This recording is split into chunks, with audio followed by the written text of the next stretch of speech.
Rajbelj, vas Kanalske doline, ne da 10 km daleč od Trbiža proti bivši meji s Slovenijo, proti predelu. Nekoč je v Rabljnu delovala ruda, zdaj ruda se je zaprla in je v rudi postal lep muzej, ki ga lahko vsi obiskujejo. Postala je turistična vas, ker nad Rabljno se nahaja lepo jezero. Ljudje lahko tudi kopajo, preživljajo lepi trenutki.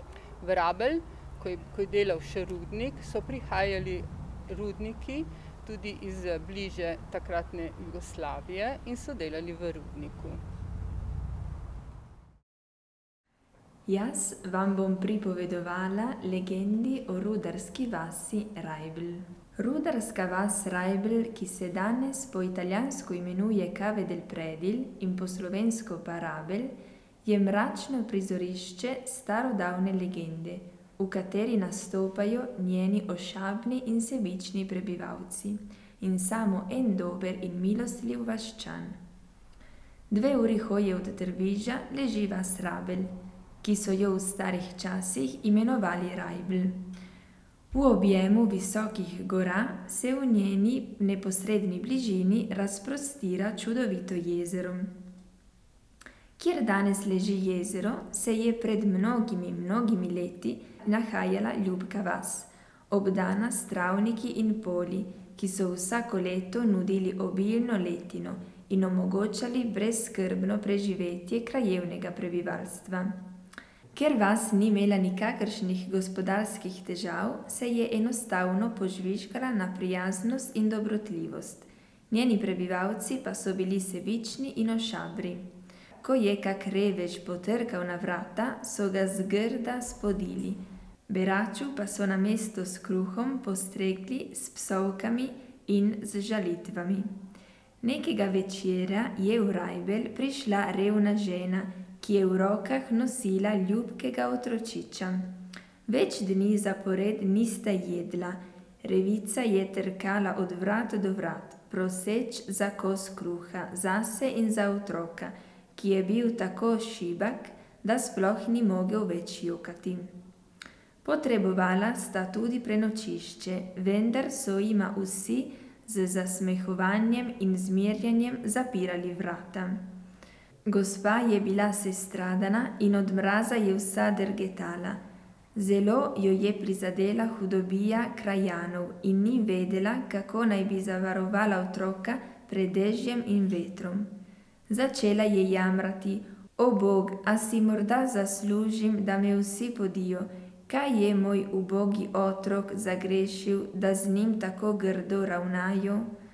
Ko je izgovorila te besede, so se po njenih licih zlile solze. Njeno tarnanje pa je seglo do neba.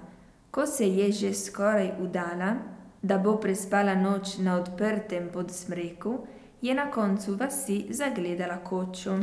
Takoj se je s tesnobo v srcu, a vendar polna upanja, napotila k njej. Boječe je potrkala na vrata.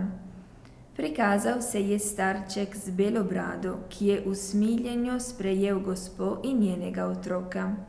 Pogostil ju je s tem, kar je pač imel, in jima pripravil udobno ležišče. Ponoči je nenadoma izbruhnilo strašno neurje. Strele in gromi so udarjali v gore, vsa zemlja se je tresla in nevihta je zajela neprijazno vasico. Zdelo se je, da nebo in zemlja stresata svojo jezo nad krutimi vaščani. Ko se je naslednjega jutra starček prebudil, ni našel ženske z otrokom, ni ju bilo več. Neurje je šlo mimo in pokrajina se je spremenila. Pokukal je na cesto in opazil, da je območje vasice popolnoma prekrila velika vodna površina, sredi katere je stala njegova koča. Bog se je menda usmilil ženskih solz in močno kaznoval neobčutljive prebivalce Rablja. Sredi jezera še danes stoji mali otok, na katerem so bili do pred kratkim opazni ostanki starčeve koče. Nekateri pravijo, da se na božično noč z jezera slišita rahlo stokanje in mračno zvonenje zvonov. Cave del Predil, paesino della Val Canale, 10 km lontano da Tarvisio, verso la Slovenia. Una volta a Cave funzionava una miniera, adesso la miniera si è trasformata in museo visitabile a tutti. La principale attrazione di Cave è il lago di Raibl, il lago di Cave, bellissimo lago balneabile d'estate dove si può fare il bagno e prendere il sole. Nella cava di Raibl, quando ancora era funzionante, venivano parecchi minatori a lavorare dalla vicina Slovenia, da Bovec. Vi racconto la leggenda del lago di Cave del Predil. A circa 2 ore di cammino da Tarvisio sorge il paese di Cave del Predil, chiamato nei tempi antichi Raibl, nelle cui immediate vicinanze, racchiuso tra alti monti, si trova un bellissimo lago. Molti anni fa, dove oggi c'è il lago, esisteva un grazioso paese, circondato da prati e da campi, che ogni anno davano raccolti tanto abbondanti che gli abitanti del paese potevano vivere con una certa agiatezza. Stando bene economicamente, persero il senso della carità, diventando superbi ed egoisti. Se un povero bussava alla loro porta, lo cacciavano in malo modo. Al mendicante, invece di pane, offrivano imprecazioni e ingiurie. Una sera giunse a Raibl una povera donna che teneva in braccio un grazioso bambinello. I due non avevano mangiato da giorni e la povera donna bussò di casa in casa, elemosinando un tozzo di pane per sé e per il bimbo, che non aveva ormai neppure più la forza di piangere. Avevano bisogno anche di un alloggio per la notte, ma tutti chiusero loro la porta in faccia, con frasi di scherno e di invettiva. Iniziò a lamentarsi così: «Oh Dio, forse io merito di essere scacciata da tutti, ma il mio povero bambino, quale grave colpa ha per essere trattato in questo modo?» Nel pronunciare tali parole, il suo volto si rigò di lacrime ed il suo lamento salì fino al cielo. Stava già per coricarsi all'addiaccio sotto un abete, quando alla periferia del paese scorse una capanna. Ella vi si diresse subito, con cuore angosciato, ma colmo di speranza. Bussò quasi timidamente alla porta. Sulla soglia apparve un vecchio dalla barba bianca, che accolse con commiserazione la donna ed il suo bambino. Li ospitò nel migliore dei modi possibili e preparò per i due un giaciglio confortevole.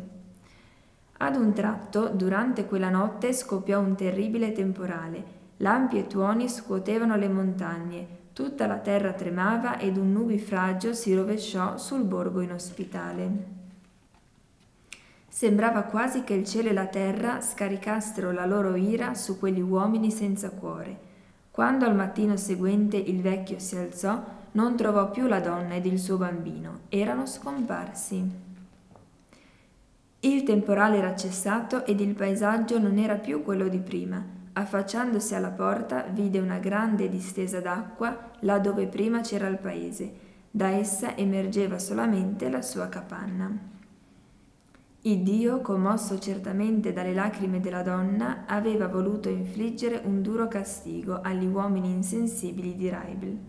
Ancora oggi emerge dalle acque del lago un piccolo isolotto, sul quale fino a qualche tempo fa si potevano vedere i resti della capanna del vecchio pietoso. Ancora oggi qualcuno dice che durante la notte di Natale si sentono dei lamenti e il suono delle campane.